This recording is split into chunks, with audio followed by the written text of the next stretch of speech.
Welcome back to the Get to the Root podcast with Hope for Healing. Today we're talking about something many families face during this season, navigating the holidays with chronic illnesses like CIRS. The holidays can be beautiful, but they can also feel really overwhelming. In this episode, Dr. K shares practical ways to pace yourself, support your body, manage stressful environments, and focus on what truly brings joy. Whether you're walking through a chronic illness yourself or supporting someone who is, we hope this conversation brings clarity and compassion. But first, a word from Dr. K herself about our sponsor. We offer panels for eczema, athletes, autoimmunity, inflammation, and a comprehensive option called the Wellness Blueprint. It looks at multiple systems at once. Learning about my own genetics has been truly life-changing for me and my family, and I hope it can bless yours as well. We're grateful for Grand Genomics' sponsorship of this podcast and for their commitment to empowering personalized wellness. Okay, Dr. K, we are here. It is 2 weeks into Christmas, and I feel like one of the things we need to address is what it is having CIRS or any chronic condition during the holidays and how hard that can be. And right now, like I said, it's week 2 in the holidays, and I feel like people are probably already going, how am I going to make it the rest of the way? Or they're in full-on anxiety and panic over like the conversations they're going to have. And so we just wanted to create a safe space to talk about maybe some different ways of reframing it, different things they can do. As someone, maybe you just start off with your personal, like kind of how you have to process the holidays. What are just some things that you do to prepare yourself? Because you do have CIRS and you do have to prepare. So what are some of the things that you create a safe space for yourself to prepare? One of the things, as I've kind of learned through the years, is not setting expectations up that are too much. Having been a physician, a mom, a grandma, not putting too much pressure on myself as far as decorating. People get into this perfectionistic mindset and it steals the joy of the holidays. So I think removing inappropriate expectations and extending grace to yourself. So that's just one of the things. No, I really love that because I do think in this society and consumer culture and the way we intake social media, there is this like Hallmark level holiday that people try to create in their head. And then it just isn't the reality. And worse, they stress themselves out to never get that show-stopping reality. So I love that. Just to kind of, for someone who either doesn't understand chronic illness and specifically CIRS, what are some of the things that can happen or that they should do to like kind of pace themselves for maybe even mold exposure? Or let's just kind of take a look about what are things to be aware of when you have a chronic illness or CIRS specifically? Well, maybe just a brief step backwards and letting people know who might just be hopping on what CIRS is. It's an acronym for something called chronic inflammatory response syndrome. And about 21 to 24% of the population, just round up to 25, is susceptible. So think about the people in your life that have autoimmunity, like ulcerative colitis, Crohn's disease, Sjogren's, Raynaud's, rheumatoid arthritis, autoimmune thyroid disease, either Graves' or Hashimoto's. It's an environmental illness, so that when you enter into a building that may be water damaged, you may not smell anything, you may not see anything, your body does weird things. And the big part of it is you get tired. So it's not only physically, but mentally. So have you ever gone to a relative's house and everybody's tired all at the same time and takes naps?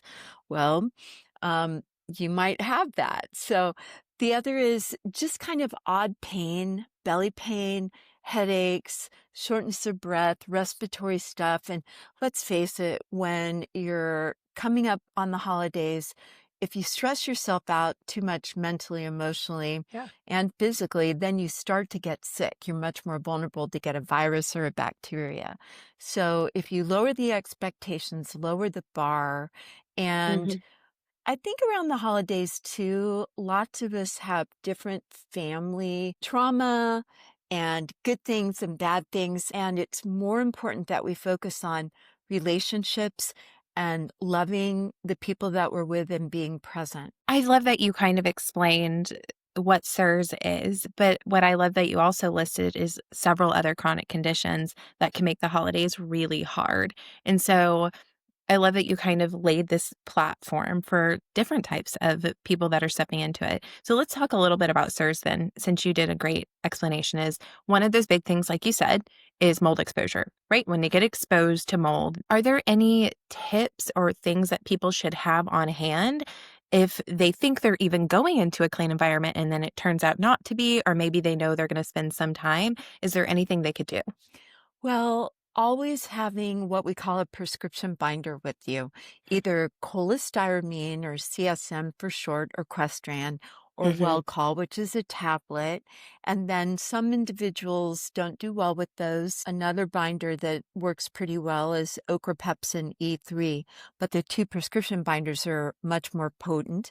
The other is, of course, to stay well hydrated, but Mm-hmm. taking a small, mobile, compact air cleaner. Like personally, I take a small Air Oasis unit with me.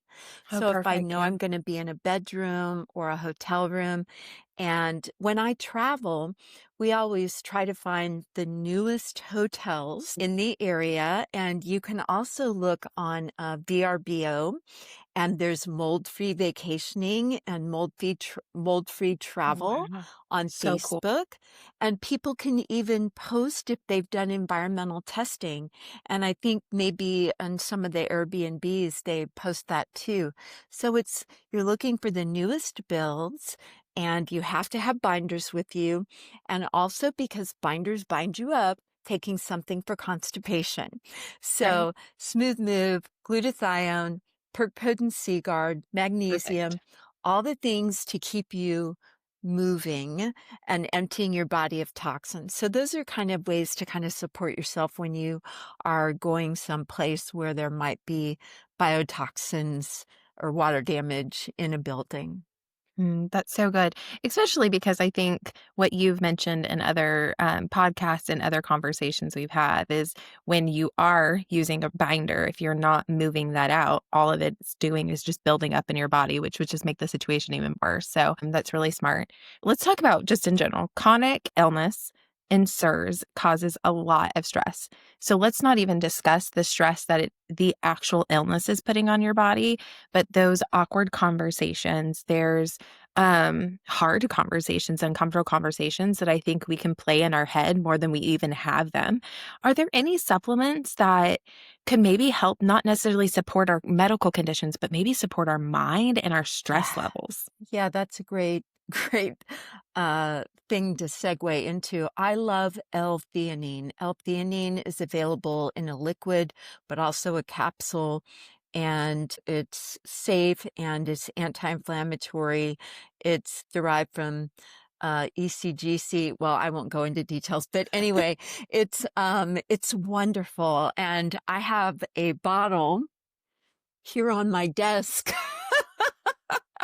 Because as a practitioner, when I partner with families and I'm delivering this life altering information, and I care about how they receive it and Yeah. how I come across. Because have you been to a doctor and they're just like, this is terrible, this is awful, this is awful, this is all you can do?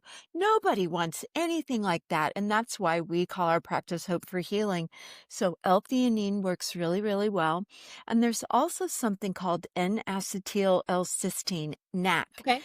That helps drive down excitatory neurotransmitters. So taking a little knack along, and taking some of that, and just, we always think of the worst case scenario, and it's Mm, better to just breathe and remember to smile and remember that you want to love the people that you're with.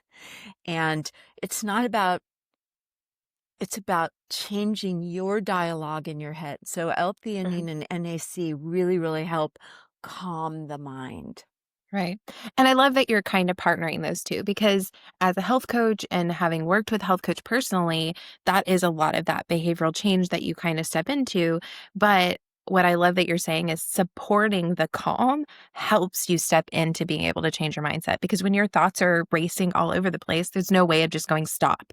Like that just doesn't work. But giving yourself tools and giving your body support to help that calm. Something you said is triggered something else in my brain, which was one of those things that gets super compromised during the holidays is sleep. Sleep is one of those things, and you were talking about earlier, the reason why this like kind of rang a bell is that you were talking about how when we don't take care of our bodies, when we stress level, our immune system gets shut down, and then we end up getting sick. And this whole big thing we've been like working up is I don't want to get sick, I don't want to get sick, and then we get sick. But I know that sleep is a part of that. So are there any supports or things that people can do to, one, prioritize sleep, but also I think when my brain is going all over the place, sleep feels impossible. So, what kind of support could we have to like healthy sleep during the holidays? Well, it's about healthy sleep all the time, but if you Mm, can get sunlight in the morning, and when it's wintertime, there's it's called seasonal affective disorder. The mm, sun doesn't shine as much in the fall, but when you get early morning sunlight, that actually helps you sleep better at night. oh, So if wow. there's any time that you can take a break at work or go outside or get by a window and get some sunlight, that's going to help. But also raising the head of the bed, because Mm, that helps the brain drain by gravity at night. And also trying to avoid skimming on social media when you got that blue, light entering your eyes. so true. And you're going to have to set boundaries. And even for little kids, they get knocked off and their schedule's all messed up. So trying to Hmm. maintain the same routine, trying to get up about the same time, trying to go to bed at the same time. Hmm. It's difficult, and Hmm. don't wait till the last minute to do your shopping, and don't go overboard. Try to make a budget. It's kind of late to be talking about this now. Right. Um, Yeah. but, yeah, so magnesium L-threonate, it's so good for Oh, many yeah. things, but it's called OptiMag taking 1 to 2 scoops in the evening. And if you Hmm. do that around dinner time, it's going to help you go to sleep better toward bedtime. That helps too. So it's all about being intentional I and love trying that. to keep that routine for the rest of your family instead of staying up crazy hours. I love that. You know what I think when you said that is that we try our best to keep the routine that we have. How would you help encourage someone on a day that we didn't have really great boundaries, that we did just enjoy ourselves? And let's be like, it's not even a boundary thing. We just wanted to stay up and watch a movie with the family and that we had the fun. How would you encourage them to give themselves grace for the next day and what that does Yeah. to the body? Yeah. Sleep as late as you can without, if you've got to go to work the next day, that's kind of a bummer. But just remember the next night you're going to be sleepy, but focus on the joy that you had. Focus on I being love that. present and with your family and watching a silly, stupid movie or just spending time together. And it's really easy to stress out on the food preparation. Why not do paper plates? I Oh, I mean, love that. and, why not do something simple like a gluten-free, dairy-free pizza or Mm, chili, or having, barbecuing, instead of, oh my gosh, I got to get up at 4 a.m. and put the turkey in the oven and all these right. things. Many years ago, we kind of gave up on those things. And some things are fun to have, Yes. but have some fun with some good gluten-free, dairy-free comfort foods, like Mhm. 5 ingredient rainy day paleo biscuits with butter or ghee Yes. and jam. And but when you do stay up, just focus on this is a fun time. This is a time that we love each other and that we need to lean into spending time together as a family and creating memories and being Mm, present. I love that. Oh gosh, so many good things from what you just said. One I was thinking about is, and this wasn't a conversation we've ever recorded, and maybe we'll talk more about it later, is that before I had my Aura Ring, you would tell me like the cool thing about your Aura Ring was that it kind of prepares you like, hey, your sleep was not what it should be.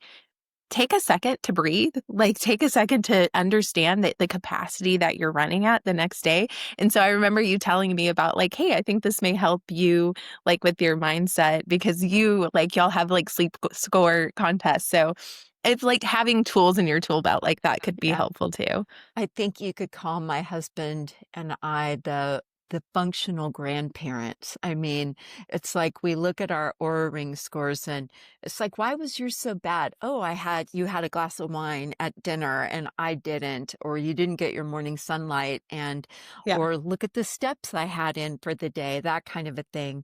So, you know, um, it's fun. It's fun. Ways that you Yeah. can support yourself. But that's our newest one. Getting morning sunlight early on is really important for your circadian rhythms later in the day. Mhm. I love that. And then the other thing you said really struck with me, which is that you've really been emphasizing this. What is going to bring you joy? Like, what is going to bring you connection versus what is going to look like the Hallmark movie, the Pinterest, the Instagram reality that, or the Instagram versus reality way. And one of the things that just feels like a different way of echoing that is to say, like, if you cooking your grandmother's amazing traditional meal is what is going to bring you joy, then do that, but it at the cost of what else? Like making sure that if that is going to bring you joy, then do that, but not at the cost of like your health or your well-being and like understanding other ways like, and I love that you said it, like paper plates. Like we're not going to bring out the china because I spent all this energy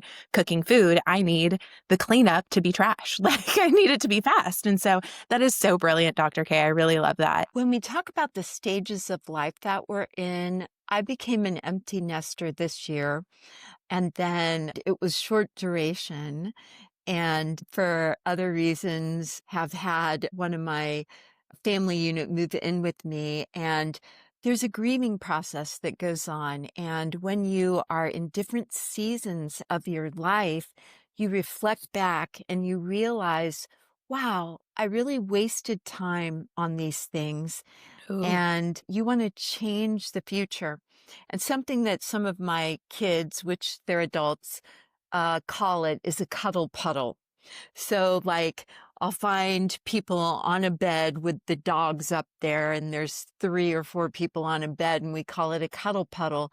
And having these little spontaneous times to just sit and talk and laugh or just be present. One of my children is a personal touch and closeness and quality time. And it's kind of funny. One of her sisters makes fun of her, but she'll just put her hand on yours. And it's just that she just wants to be present and be touched. Mhm. And Mhm. so think about the love languages of the people in your family and Mhm. how you can be present with them. And that's another way to frame the holidays too, when you're dealing with chronic health conditions. I really love that. I think that also echoes to fun ways of like even gifting, right? So if we're going to Mhm. think of people's love languages, what is the gift that will actually love them most in the capacity, the time, the energy, the expense, right? So if you are someone with a chronic health condition, your medical expenses are a large portion of your thing. So being able to cater, not cater, but being able to step into what they actually need from you versus what you think they may need from you. And I love what you said, which is you like are asking yourself, like you look back and you reflect. And that's a coaching question I'll ask people. Like, can you reflect 5 years from now? What is the thing that you're doing right now that you would regret that you did?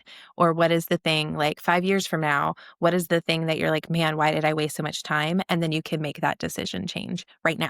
Like you can make that just change. And so I really Mhm. love that you're reflecting and encouraging people to kind of step in in the busy, right? So they're 2 weeks into December right now. At the time of listening it, I think that in and of itself is like if we could encourage anything would also be the pause. Like a lot of what you're saying takes time to what is going on? What are we doing? And not succumbing to, okay, well, this Christmas is already a wash. We're just going to have to deal with what we're going to have to deal with and recover in January. And if you're chronically ill, you know that that's just not the pace that your body will end up. Using chronically ill, so many people define themselves by their illness, and we're not about that. And you get onto a Facebook group or website, and it's all Yeah. about my chronic pain and my chronic this and that. And you need to remember, I am a person that struggles with this condition, or I am moving toward remission and I will get better.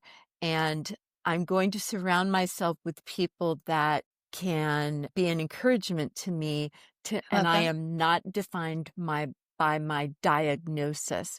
But for Mm, some people too, finding out they're not crazy. They're not crazy, and it's a real thing that's causing them to feel so poorly. And, they're not going to be on anxiety medication or antidepressants right. the rest of their lives. They're not going to be in chronic pain all their lives. And having Mhm. that hope and realizing that there's ways to move forward is so important. I really love that. Well, and let's talk a little bit about that, right? So if I am not my condition, I am someone who struggles with chronic illness. Let's talk about the benefits and the things that when you are chronically ill and you have SIRS and you're in a functionally minded, healthy environment of people pushing you to, like you said, towards recovery and towards hope, like, can you explain, like, aren't some of the things that we do as people who are chronically ill have SIRS just going to benefit us in the long run, period? Even if they didn't have it, right? Aren't these healthy choices just like a more fuller life? Can you talk a little bit about that? Yes. So when we think about things that help our bodies function better, we call those modifiable lifestyle factors. So, Hmm. you already talked about the expense of chronic illness. So your finances are built a certain way and the Hmm. time that you spend is budgeted. But when we look about community, like Yeah. we all need community. So you have to find like-minded people that you can spend time in community with that aren't toxic and don't drag you down. And then sometimes it's difficult, and sometimes yeah, so community benefits everyone. Healthy whole foods with adequate hydration, drinking enough water, and eating healthy, non-toxic food benefits everyone, not just everyone with chronic illness. Right. Moving your body. I hate the word exercise. I think it's because I was in the United States Army Medical Corps, and you Right. had to run a certain amount in a certain amount of time, do so many push-ups and sit-ups. And, if you didn't meet this mark, it's like bad and you couldn't be promoted and all these other things. And it's just like, just shame, shame, shame. What's wrong with Right. you? So just movement, like just moving your body, like parking far across the parking lot.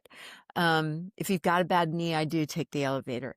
It's being 300 pounds in the past, I kind of messed up some of the cartilage in my knees. So stairs are Right. not my best friend, but just keeping your flexibility and your mobility up. So we've Will talked help about, everyone, right? Like, yes, it's yes, not just a yes.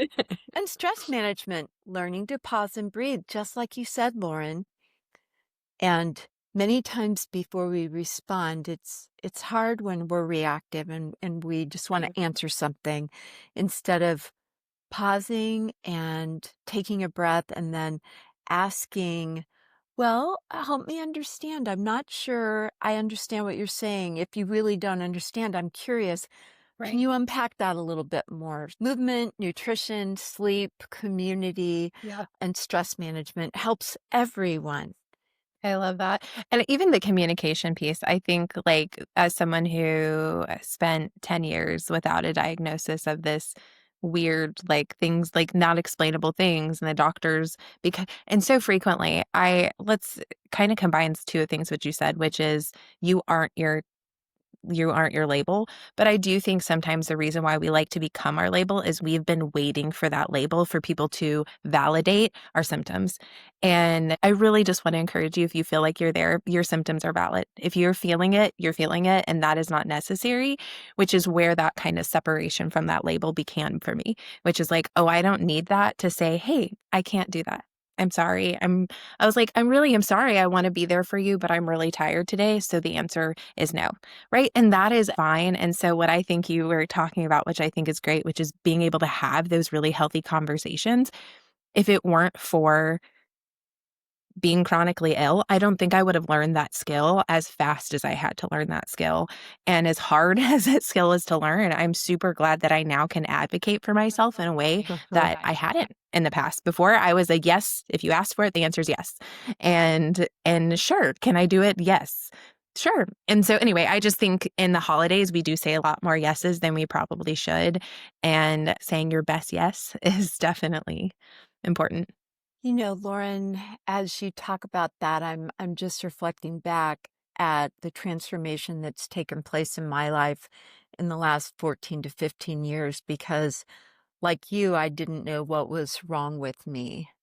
Right. And I had multiple labels: depression, morbid obesity, all these other things. Mm-hmm. And that's where, and this is why, again, and I know we bring it up, but this is all about precision genetics.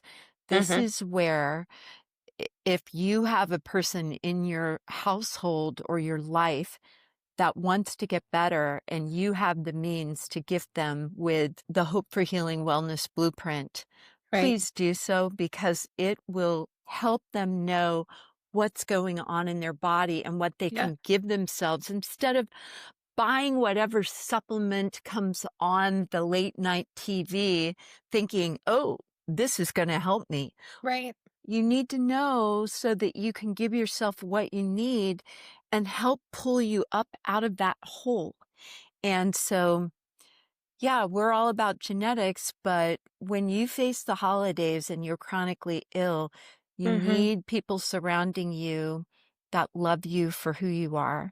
Mm-hmm. I love that. Well, and specifically the being about genetics, where the genetics piece really comes in, and you can even touch on this a little bit more just as a medical provider, is if we're talking about the things that can, like the people to surround yourself, um, where we're talking about labels are not important. What I love about is the wellness blueprint doesn't label you with a condition. It tells you how you can support a deficiency.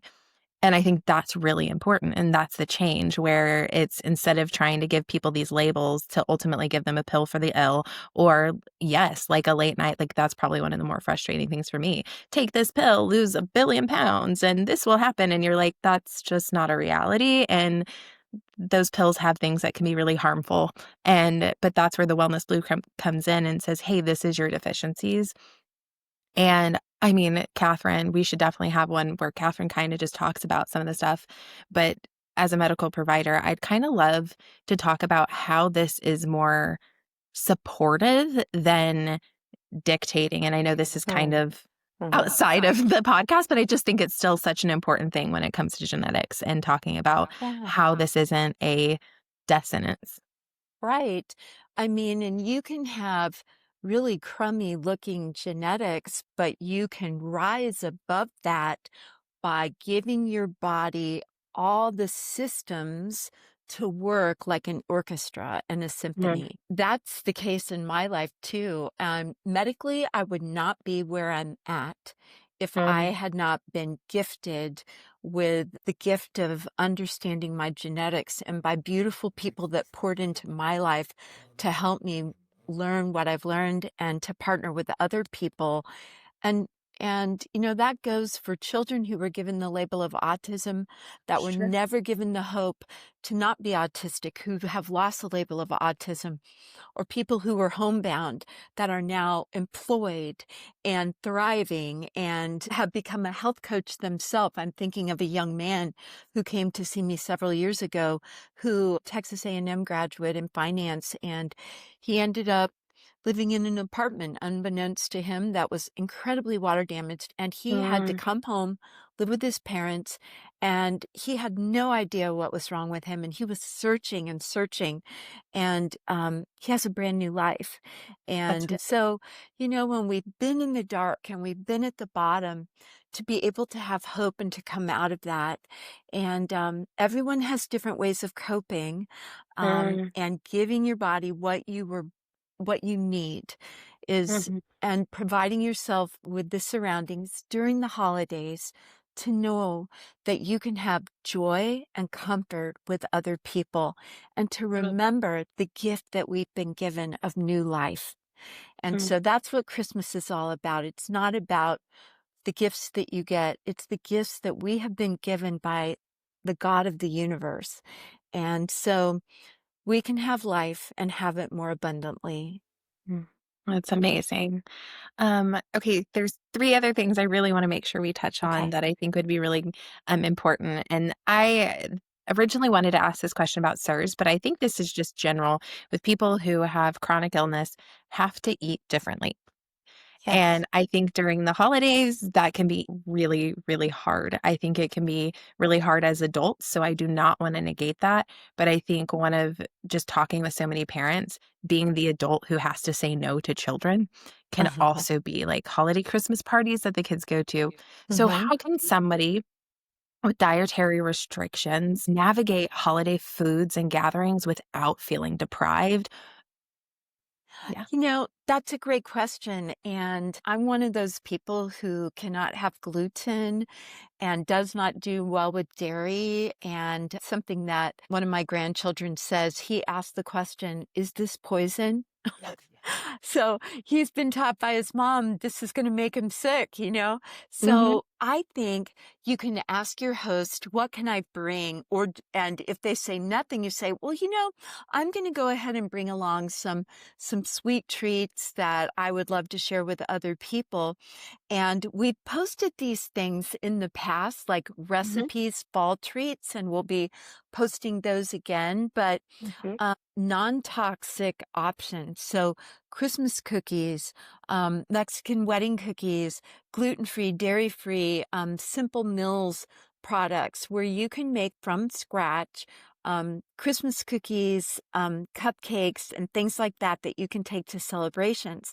So when you have a chronic illness and you know you can't eat all those things, volunteer to bring them and don't make a big deal about it. You can bring the casseroles that are not full of sugar or processed products. You're not going to be doing hamburger helper or your traditional recipes, but you can make your own. You can make your gravies that don't have gluten in them. And it just takes some experimentation and learning, but there are lateral shifts. And mhm. I love the Anti-Anxiety Diet Cookbook by Ali Miller. She's a registered dietitian. And then also Michelle Keys. Michelle Keys is here in the Woodlands, Texas, and her son was diagnosed with leukemia. And they're at one of our premier children's hospitals and premier world-renowned cancer treatment centers. They were giving the children with cancers brightly colored, carcinogenic FD&C red dye cupcakes with sugar, Mhm. which feeds cancer on the cancer Right. ward. And at that time, they knew there's a better way. So Michelle has Mhm. published some wonderful cookbooks called The Keys Ingredients. And Fix Your Plate is another one of her books, and then Ali Miller's book. And it's great. Danielle Walker also has a lot of really great ones, and she's called Against All Grain, and she has a lot of amazing ones, and she specifically has one called Celebrations and Holidays that Lovely. are geared towards things, so I definitely recommend, and it has keys to, like, okay, because not everybody has every allergy, right? But for some people, nightshades are not okay. And so she has this is nightshade free, or this is how I would do different tips and tricks. So there are options out there. But I love that you mentioned the ways that you get to be supportive. And even if you know that the person's going to say no, like, oh no, don't bring anything, right? Because that's just like the thing.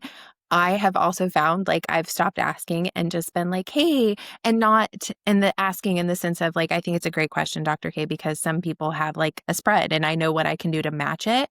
Um, but having my go-to things that I can have on hand. And if they subscribe to our newsletter, which follow the link in our bio, they'll get a handout for all of our favorite cookbooks and tips for surviving the holidays that you want to do. So make sure to check out the show notes. This is really amazing. So I have a final question.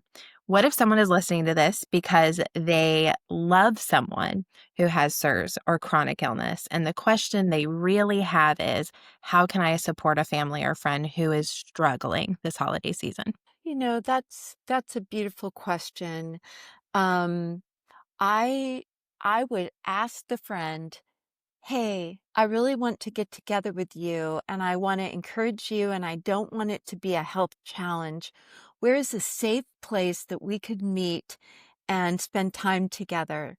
Mm, Maybe they know of a local park, maybe their home is clean and safe, maybe they have a restaurant or a coffee shop that they know that they don't react to when they go into it, mhm, and just being open and willing. Something that I do, someone so precious to me, I cannot go into their home and I get sick. So when I go to visit them, I have found the newest hotel in the area and I invite them to come and spend time with me. And I've told this person that's so near and dear to me, I love you so much. And I know you love me too, but I can't come mm, into your home because I get sick. And, it's only because they asked. But if you're the person on the other side that wants to know, just ask, where can we meet? Where can we spend time together that won't harm your health? Because, if you have a family member that's really immunocompromised on, chemotherapeutic drugs, right, or a relative with cystic fibrosis, or where they're just immunocompromised, they didn't ask for that, and right. we're not victims. But that beautiful question that you can ask, where could we meet? What could we do? How can I support you? Not when are you going to get over this? So Yeah. it's that curiosity and that acceptance. So that's a beautiful question. I really love that you said that one because you could just hear the emotion that it is hard for you to not be able to go. And I love that in hearing that and in feeling that. I hope the person who is asking that question can go, hey, this is emotional for them as well. Like they want to show up and they can't in the ways that they want to. And so, how can we come with two people who really deeply love each other or a group of people who deeply love each other to see the other's heart is grieving?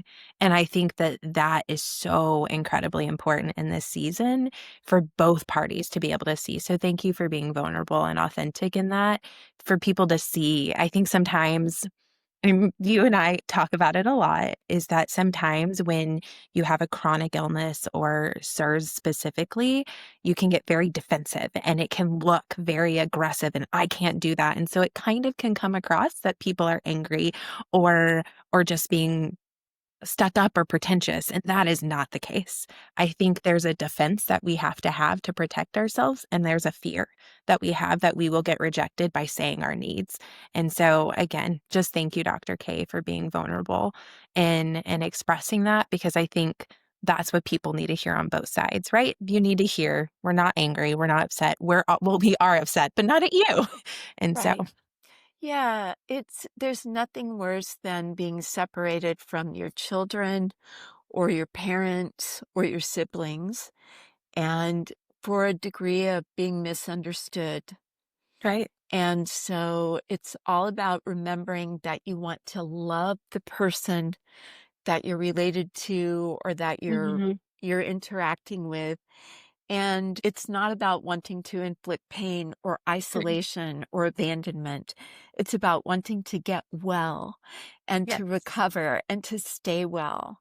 Mhm. And life isn't perfect, and the goal is to move into remission. And that's what we're all about here, in instilling hope and extending grace. Mhm. I love that, Dr. K. Thank you so much for a wonderful episode. And we hope that everyone has an amazing Christmas. And we hope this just is a glimmer of hope in the midst. And as always, I love following up with this final question. Dr. K, in the Christmas time, whether they're struggling with chronic illness or not, what is a glimmer of hope that they can cling to this holiday season? Well, I'm just going to put it right out there that the God of the universe sent his only son, Jesus, to be born, to be made a human, to suffer just like we suffer. And he understands and he empathizes with everything you're going through. And that's your hope. And that's what you can hang your hat on. So just know that you are loved, deeply loved by the God of the universe. Thank you, Dr. K. You're welcome. Thank you for listening to today's episode. We hope it offered simple, grounding tools to help you move through the holidays with more peace and support. Remember, you're not your diagnosis. You deserve to enjoy this season in ways that feel safe, joyful, and meaningful for you. And if someone you love is living with chronic illness, consider sharing this episode with them. If this conversation encouraged you, it would mean so much if you left a quick review or rating. Your feedback helps this podcast reach more people who need hope and support. And as always, remember, there's hope for healing.